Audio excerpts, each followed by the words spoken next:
Architect থাকলেই চলবে না। আগামী দিনে আমাদেরকে অবশ্যই মেধাবী অর্থাৎ প্রফেশনাল খেলোয়াড় তৈরি করতে হবে। নারিকেল গাছের ডগা দেখেন, আজকে ওখানে 4 জন।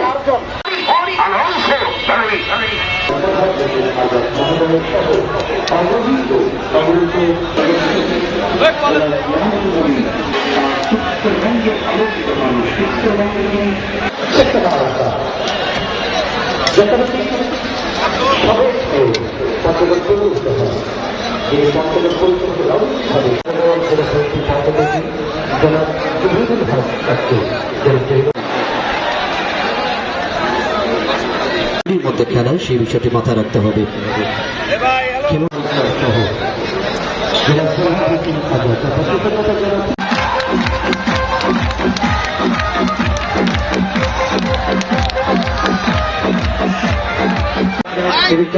সহ বিভিন্ন ফেসবুক ইউটিউব চ্যানেল সবাইকে উত্তরবঙ্গের এই ফুটবলের মহাযোগ্যতার উপস্থিত বলতে বলতে বন্ধ করে গেছি।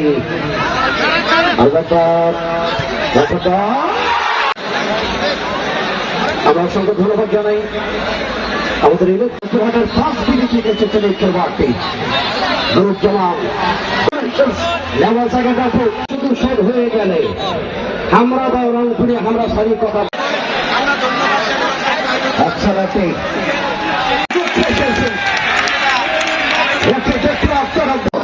এখন বাংলাদেশ মুক্ত হয়েছে, নতুন বাংলাদেশ।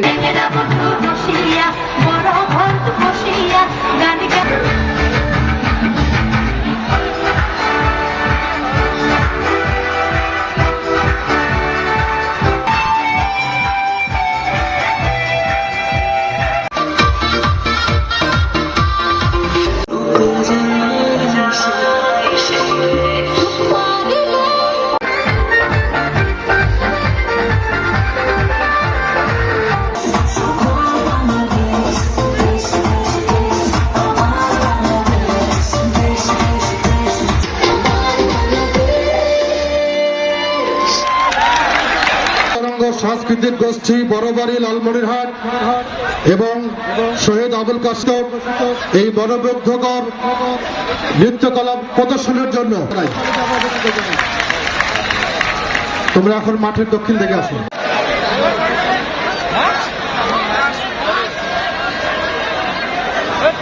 দল অংশগ্রহণ করছে রংপুর মহানগর BNP.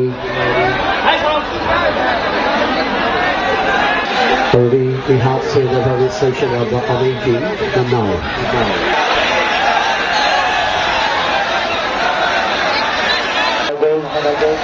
We are watching Shahid General Football Tournament. The region of FIFA International Team from the region.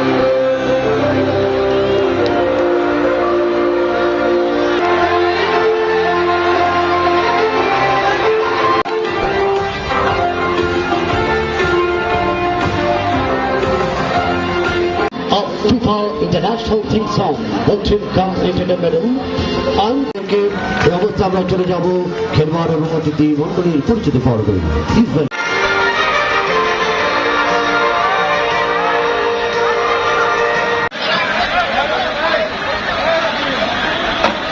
যারা যারা ফুটেজ নিতেন পিছিয়ে যান, বের হতে চাইলাম আন্ডার হয়েছে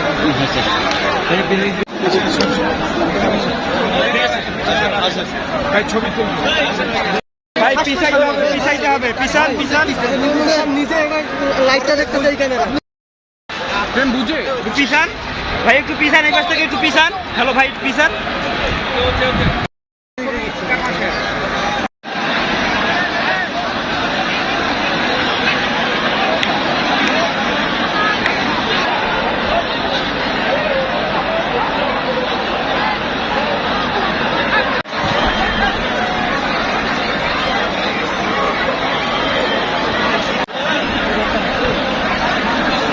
আর্কিটেক্ট থাকলেই চলবে না। আগামী দিনে আমাদেরকে অবশ্যই মেধাবী অর্থাৎ প্রফেশনাল খেলোয়াড় তৈরি করতে হবে, যা তৈরি করতে হবে আমাদের ভবিষ্যৎ প্রজন্ম তাদের ভেতর থেকে।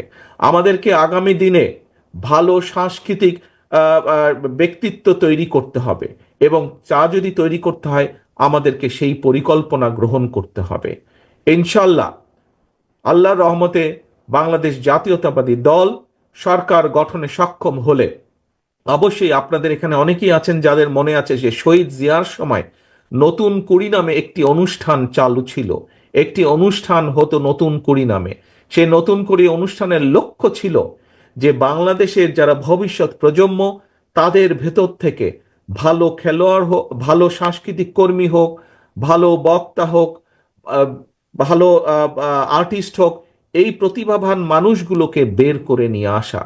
আগামী দিনে আমাদের লক্ষ্য থাকবে, উদ্দেশ্য থাকবে, আমাদের পরিকল্পনা থাকবে, যে পরিকল্পনা আমরা নিয়েছি এই দেশের মাটি থেকে, এই দেশের সন্তানদের ভেতর থেকে আমরা ভালো খেলোয়াড় বের করে নিয়ে আসব। যে সকল খেলা, প্রায় 10-12টি খেলা, যেই খেলাগুলো বাংলাদেশের মাটিতে বাংলাদেশের মানুষের কাছে জনপ্রিয়, একই সাথে যেই খেলাগুলো আন্তর্জাতিক পর্যায়েও জনপ্রিয়, এরকম 8-10টি খেলাকে আমরা বাছাই করব এবং বাছাই করার মাধ্যমে এই দেশের মানুষের ভেতর থেকে, দেশের সন্তানদের ভেতর থেকে আমরা বের করে নিয়ে আসার চেষ্টা করব কারা সেই খেলাগুলোতে ভালো করতে পারবে। তাদেরকে আমরা সরকারের পক্ষ থেকে ট্রেনিং দিব, তাদেরকে আমরা জাতীয় এবং আন্তর্জাতিক মানের করে গড়ে তোলার চেষ্টা করব, যাতে স্পোর্টসের যে আন্তর্জাতিক ইভেন্টগুলো আছে সেই ইভেন্টগুলোতে যাতে আমরা দেশের জন্য সম্মান বয়ে আনতে পারি। পরিকল্পনা নিয়ে আমরা ধীরে ধীরে দেশের জন্য ভালো খেলোয়াড় গড়ে তুলব। আমাদের সমাজে একটি কথা এখানে উল্লেখ করতে চাই, আমাদের সমাজে মোটামুটিভাবে একটি ধারণা আছে যে পড়ালেখা করতে হবে, পড়ালেখার পাশাপাশি ভালো ইঞ্জিনিয়ার হতে হবে, ডাক্তার হতে হবে। আমাদের সামাজিক গঠনটাই এরকম, সমাজের সামাজিক গঠনটা।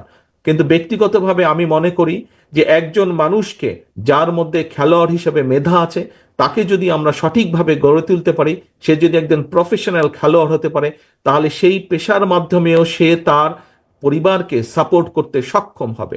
ঠিক একইভাবে আমরা যদি একজন ভালো সাংস্কৃতিক প্রফেশনাল সাংস্কৃতিক কর্মীও গড়ে তুলতে পারি, তাহলে সে সংস্কৃতির মাধ্যমে হতে পারে, সে একজন বাদ্যযন্ত্রের সাংস্কৃতিক হতে পারে, সে একজন ভালো নাচ করতে পারে, সে ভালো গান গাইতে পারে, একজন খেলোয়াড় সে ফুটবলের হতে পারে, সে ভলিবলের হতে পারে, বাস্কেটবলের হতে পারে, ক্রিকেট প্লেয়ার হতে পারে।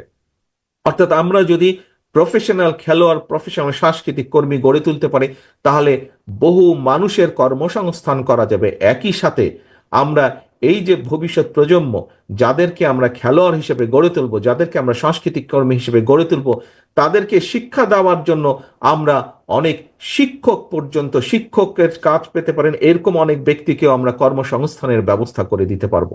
কাজেই আসুন, আজকে শুধু ডাক্তার ইঞ্জিনিয়ার আমরা গড়ে তুলব, মেধাবী ডাক্তার ইঞ্জিনিয়ার আর্কিটেক্ট গড়ে তুলব, পাশাপাশি আমরা আগামী দিনের জন্য আমাদের দেশের মানুষের ভিতর থেকে, ভবিষ্যৎ প্রজন্মের ভিতর থেকে যাতে আমরা প্রফেশনাল খেলোয়াড়, প্রফেশনাল সাংস্কৃতিক কর্মীও গড়ে তুলতে পারি, সেই লক্ষ্যে যাতে আমরা সফল হতে পারি, সেই প্রত্যাশা আমি আপনাদের সকলকে সাথে নিয়ে সেই প্রত্যাশা রাখতে চাই। পরিশেষে আমি আবারও এই টুর্নামেন্টের যারা আয়োজক, বিশেষ করে দুলু সাহেব সহ যারা আয়োজক, তাদের সকলকে ধন্যবাদ জানাতে চাই।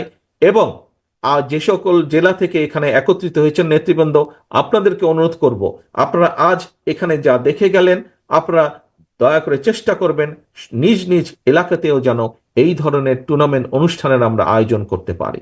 এবং একই সাথে আমি টুর্নামেন্ট আয়োজনকারীদেরকে একটি অনুরোধ করব যে আগামী দিনগুলোতে যখন এই টুর্নামেন্ট চালু থাকবে, আগামী দিনগুলোতে যখন আপনারা আরো অনুষ্ঠানের আয়োজন করবেন, আপনারা দয়া করে চেষ্টা করবেন যে দেশীয় খেলোয়াড়দেরকে এই খেলাগুলোতে অংশগ্রহণ করানোর জন্য।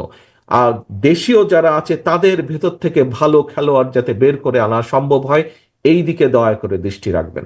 পরিশেষে আবারও সকলকে আন্তরিকভাবে ধন্যবাদ জানিয়ে টুর্নামেন্টের সফলতা কামনা করে আমার বক্তব্য শেষ করছি।